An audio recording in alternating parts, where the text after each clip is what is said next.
آداب۔ افغانستان میں آج صحافیوں کے لیے قیامت خیز دن تھا۔ ایک ہی روز میں 10 صحافی اپنے فرائض ادا کرتے ہوئے جاں بحق ہو گئے۔ پہلا واقعہ کابل میں ہوا۔ مرکزی علاقہ ہے ششدرک، یہ سمجھ لیجئے کہ دارالحکومت کا دل ہے، کیونکہ وہاں نیٹو افغان ہیڈ کوارٹر ہے، امریکی سفارت خانہ ہے، صدارتی محل ہے، وزارت دفاع کے دفاتر ہیں۔ صبح 8 بجے پہلا خودکش موٹر سائیکل سوار آیا اور اس کے حملے میں 4 پولیس والے ہلاک اور 5 زخمی ہوئے۔ ظاہر ہے کہ صحافیوں کو اطلاع ملی اور وہ جمع ہو گئے، اور اس دوران انہی صحافیوں کے درمیان ٹی وی کیمرہ مین کے بھیس میں ایک خودکش بمبار پھٹ گیا۔ اس کراؤڈ میں 8 صحافی موقع پہ ہلاک ہو گئے، 8 زخمی ہوئے، ایک نے اسپتال میں دم توڑ دیا۔ ایک خاتون بھی ہلاک ہوئی، 45 دیگر شہری بھی زخمی ہوئے، یعنی کابل کے ان 2 دھماکوں میں 9 صحافیوں سمیت 14 افراد ہلاک اور 58 آج زخمی ہوئے۔ داعش نے ذمہ داری قبول کر لی ہے۔ اس کا کہنا ہے کہ اس کا target Afghan intelligence headquarter تھا۔ افغانستان میں کسی ایک دن میں ایک جگہ پہ اتنے صحافی کبھی نہیں مارے گئے۔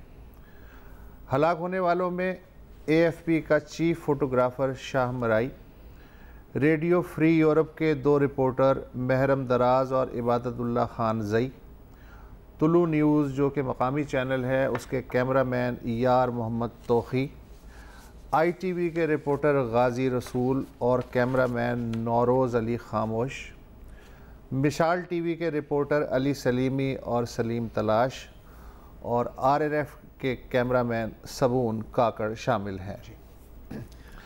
اس کے علاوہ 10واں صحافی جی بتائیں جس کا تعلق B B C Afghan service سے ہے، 29 احمد شاہ، وہ پاکستانی سرحد سے متصل افغان صوبے خوست میں ایک مسلح گن حملے میں ہلاک ہوا۔ تو اس طرح سے یہ 10 ہو۔ اچھا، ایک اور بھی حملہ ہوا ہے آج افغانستان میں جی، اور یہ ہے کندہار میں۔ جی، ایک کانوائے جا رہا تھا فورن ٹروپس کا، تو اس کے اوپر ایک سوئسائڈ کار بامبنگ کا اٹیک ہوا ہے۔ فورن ٹروپس رومینین تھے، وہ تو زخمی ہوئے۔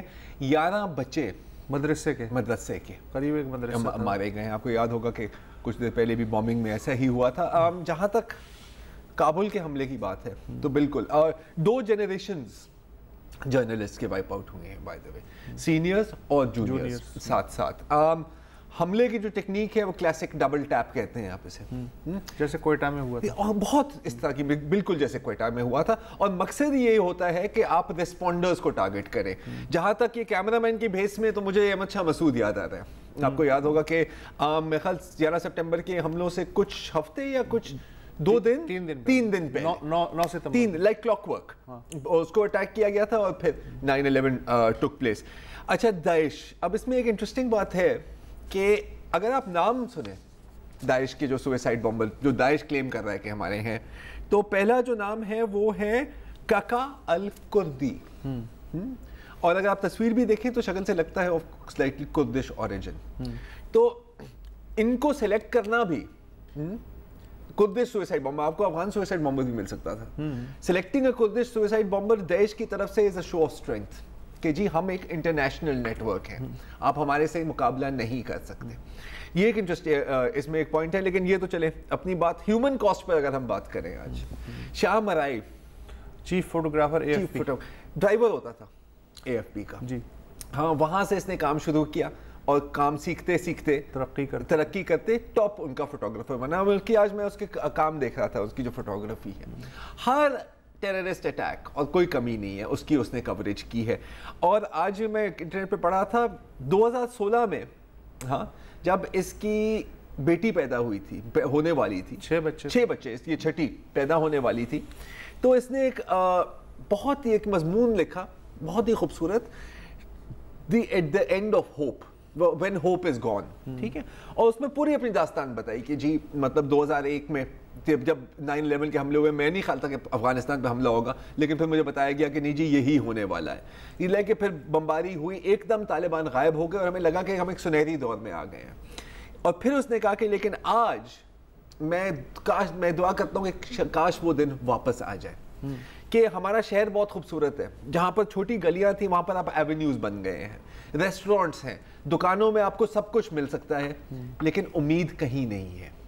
وہ جو سارے, کسی کے پاس کوئی پیسے نہیں بچے, کسی کے پاس کوئی جاب نہیں بچی, جتنے فارینرز آئے تھے وہ چلے گئے ہیں, ہم ان کے نام بھی بھول گئے اور ہمیں نہیں پتا کہ وہ جو بلینز آف ڈالرز آئے تھے ہمارے ملک میں وہ کہاں ہیں. یہ سنیں آپ کہ اب طالبان کے دور سے بھی زیادہ ہمیں انسیکیورٹی ہوتی ہے.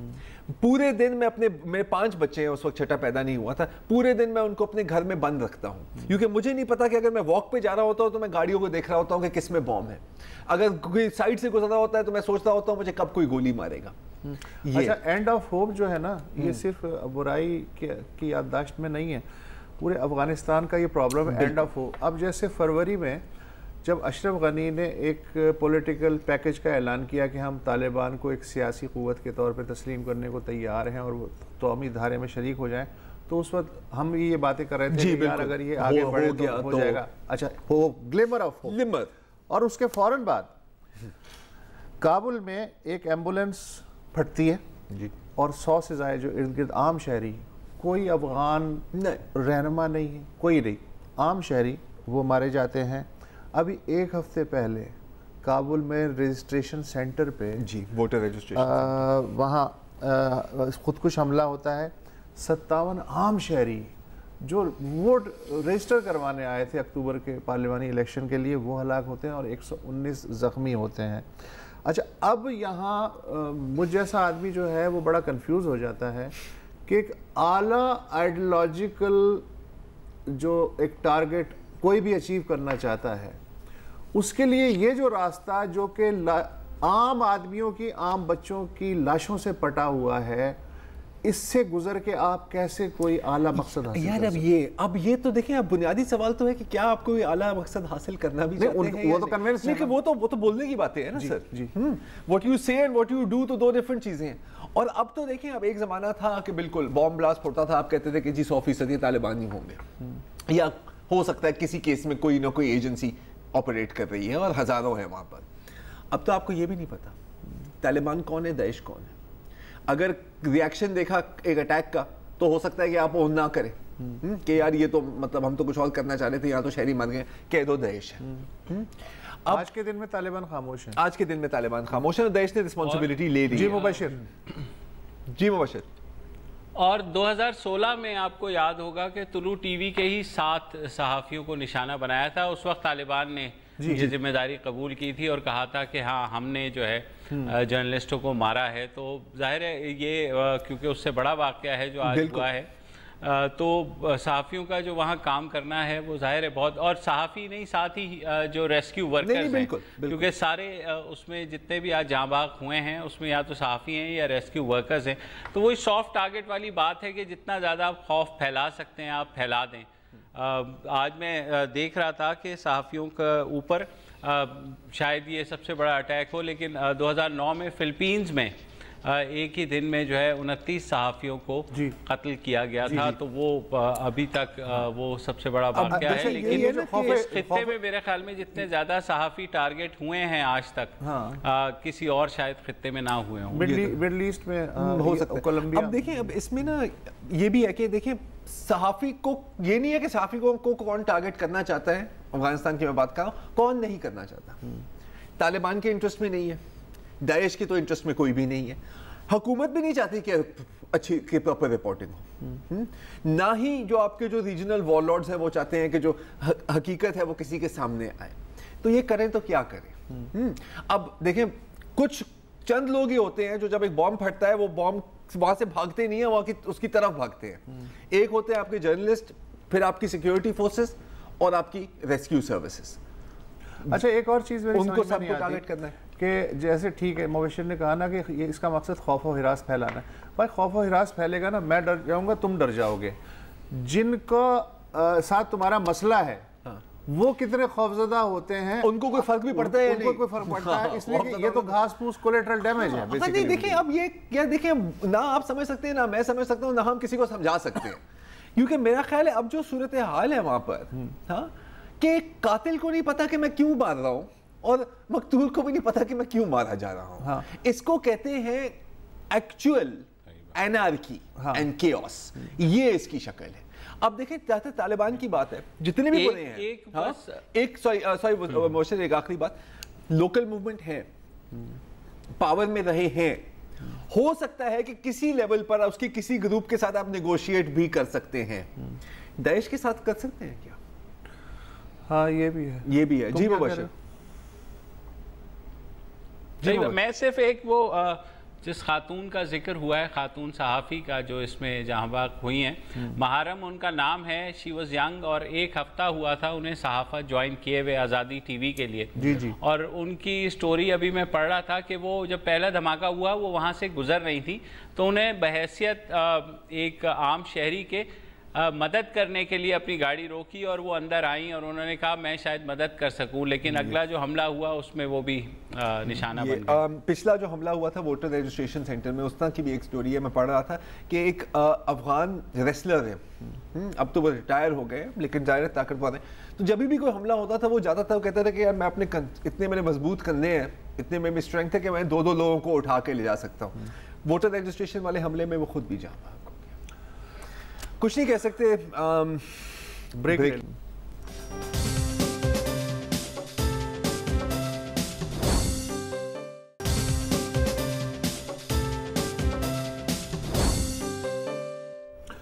Welcome back.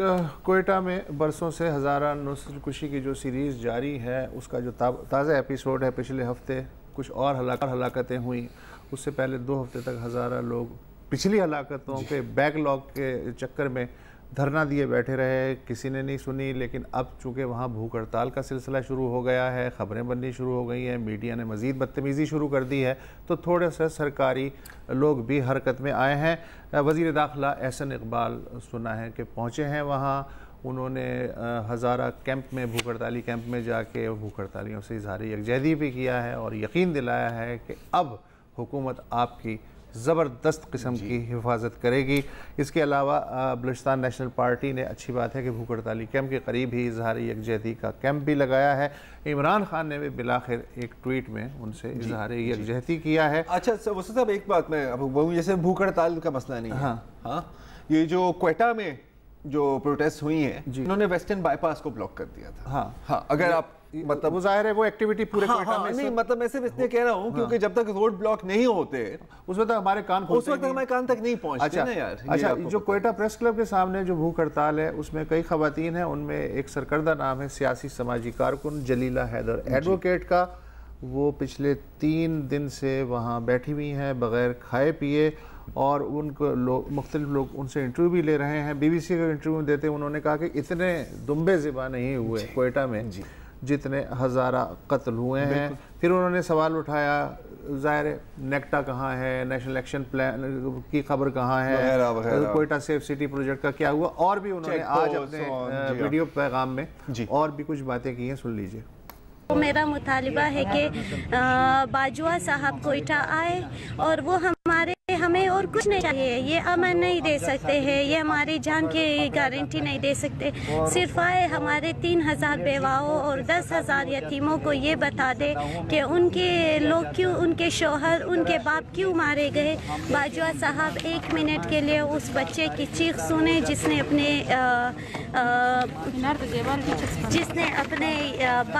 اپنے باپ سے لپٹ کے جو چیخ رہا تھا. اللہ نہ کرے آپ کا بچہ یا کسی کا بھی بچہ اس واقعے سے افیکٹی ہو. میں نے تادہ میں مرگ جو ہے اس بھوک ہڑتال کا اعلان کیا ہے. یہ شعوری اعلان ہے, یہ کوئی جذباتی اعلان نہیں ہے. میں تمام دوستوں کے سپورٹ کو, ان کے کنسرنز کو شکریہ ادا کرتی ہوں. مجھے پتہ ہے کہ اندھوں کے شہر میں آئینہ بیچنا مشکل کام ہے, مگر ہم آواز بھی اٹھا رہے ہیں. اگر اندھے ہیں تو یقیناً بہرے نہیں ہیں, وہ ہماری آواز سنیں گے. میں اہل بلوچستان سے گزارش کرتی ہوں, اسپیشلی جو جتنے بھی لوگ 80,000 پاکستانی جن کے بچے, جن کے شوہر, جن کا باپ, جن کی بیٹیاں اس دہشت گردی کے زد میں آئے ہیں, وہ اس کا حصہ بنے. میں بلوچستان پولیس کے جو فیملیز ہے